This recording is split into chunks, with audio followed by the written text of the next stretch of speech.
এই দেখো, আজকে আমি মাটির হাঁড়ি নিয়েছি। মাটির হাঁড়িতে কি রান্না করব বলো তো? আজকে না রান্না করব বিহারের একটা স্পেশাল রেসিপি, মটন চম্পারন। এটা আমি আজকে তোমাদের করে দেখাবো। চম্পারন নামটা তো সবাই শুনেছো, কিন্তু বানানোর হ্যাঙ্গামের জন্য কেউ আর হয়তো করতে সাহস পায় না। কাকিমা যখন আছে তোমাদের সাথে, সেহেতু আমি সহজ করেই দেখিয়ে দেবো কেমন করে বানাতে হয়। তাহলে চলো শুরু করে দিই। এই দেখো, মটন চম্পারনে মটন তো অবশ্যই লাগবে। তাছাড়া কি লাগবে দেখো, এই দেখো পেঁয়াজগুলোকে না এইভাবে কেটে নিয়েছি। আমি একটা বড় সাইজের পেঁয়াজ নিয়েছি আর দুটো ছোট নিয়েছি। আজকে আমার 500 গ্রাম মাংস আছে। আচ্ছা, আদা নিয়েছি 2 চামচ মতো, আর রসুনও যে পরিমাণে আদা সেই পরিমাণে রসুন, আর একটা গোটা রসুন লাগবে। একটা জায়গায় তোমরা দুটোও দিতে পারো, তাতে কোনো অসুবিধা যাবে না। এবারে তোমাদের বলি, এই মশলাগুলো বাদেও আরো একটু কিছু মশলা লাগবে। সেই মশলাটা আমি তোমাদের মানে খাটনিটা কমানোর জন্য এই কোম্পানির মশলাটা দিয়ে আমি আজকে করব।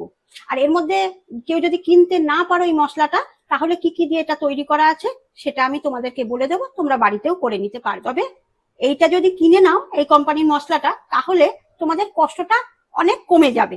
হ্যাঁ, খুব তাড়াতাড়ি হয়ে যাবে।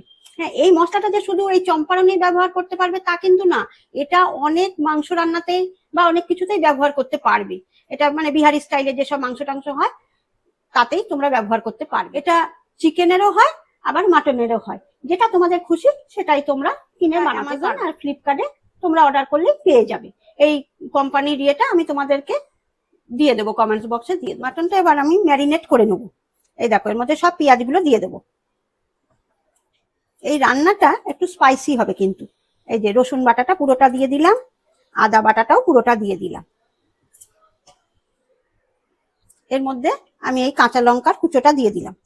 এবারে আমি হলুদ দিচ্ছি, যে পরিমাণ যা লাগবে সব একবারেই দিয়ে দেবে। এটা লাল লঙ্কার গুঁড়ো দিলাম, আর নুন দিচ্ছি। আমার আর কোনো মশলা লাগবে না। এবার আমি এই প্যাকেটের যে মশলাটা সেটা পরিমাণ অনুযায়ী দেবো। এই প্যাকেটটা না 3 কেজি মাংসের প্যাকেট, তা আমি 4 চামচ দিচ্ছি তার জন্য। এই প্যাকেটে হয়তো তোমরা চম্পারন আর আহুনা লেখা আছে, দুটোই হয়তো তোমরা লক্ষ্য করেছো। চম্পারন আর আহুনা কিন্তু একই জিনিস। এবার আমি মেখে নিচ্ছি। এই হাঁড়িটার মধ্যে না আমি একটু হাত দিয়ে তেল মাখিয়ে নিয়েছি, বুঝেছো? হাঁড়িতে যেটুকুনি তেল লাগবে দিয়ে নেবো। গ্যাসটা জেলে দিলাম, তেলটা একটু গরম হোক। আমি এই কাপের এই যে এই অবধি তেল দিয়েছি, খুব বেশি তেল আমি দিইনি, কিন্তু মাংসের থেকে তো জল ছাড়বে, তেল ছাড়বে, চর্বিগুলো আছে তো। তাই এর মধ্যে আমি এই দুটো তেজপাতা দিয়ে দিচ্ছি। এর মধ্যে আর আমি কিচ্ছু দেবো না, কারণ এই মশলার মধ্যে সব দেয়া আছে। এরপরে যদি আমি আরো বেশি কিছু দিই না, তাহলে ঝালটা বেশি হয়ে যাবে। এটা গরম হয়ে গেছে, এবার আমি মাংসটা দিয়ে দেবো।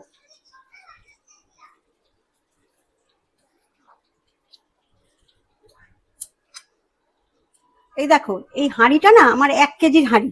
আমি এখানে 500 মাংস নিয়েছি। কারণ কি জানো, এই হাঁড়িটা না খালি রাখতে হবে। পুরোটা যদি ভর্তি করে দিয়ে দিই তাহলে কিন্তু এই মাংসটা রান্না করা যাবে না। তার কারণ হলো এই মাংসটাকে আর কিন্তু আমি নাড়বো না, এই যেরকম দিলাম এরকমই থাকবে। এইবারে আমি আটা দিয়ে এখানে দেবো, দিয়ে মুখটা লাগিয়ে দেবো, বুঝেছো? এবার দেখাচ্ছি তোমাদের আটা দিয়ে মুখটা লাগাই। আমি ওপর থেকে এবার সামান্য একটু তেল দিলাম। আগেই বলেছি এই রান্নাটা একটু রিচ হয়, সেই জন্য বলে দিচ্ছি। এইবারে আমি আটাটা এই মুখে দিয়ে দেবো।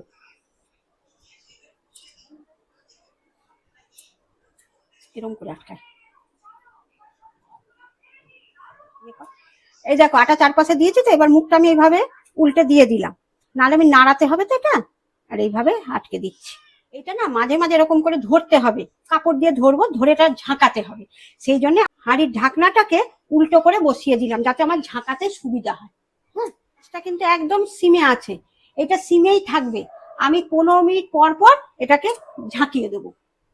যখন ঝাঁকাবো তোমাদের দেখাতে দুটো মোটা কাপড় নিয়ে নিয়েছি। হ্যাঁ, এরকম ধরে না, এরকম করে এরকম করে ঝাঁকিয়ে দেবে। তো ভেতরে নড়ছে, আওয়াজ পাচ্ছে কিন্তু আমি ওই জন্যই বলেছি ফাঁকা রাখতে। হ্যাঁ, আঁচ কিন্তু একদম কমে থাকবে, আঁচ বা কিছুতেই বাড়াবে না।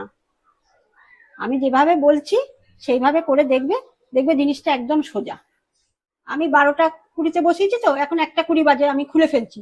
এবার যদি ছোট খাসি হয় সেগুলো 1 ঘন্টার মধ্যে হয়ে যাবে, আর কেউ যদি বড় খাসি কিনে রাখে তাদের আবার সময়টা আলাদা লাগবে, সেটা বুঝে করবে। হ্যাঁ, এবার আমি খুলছি।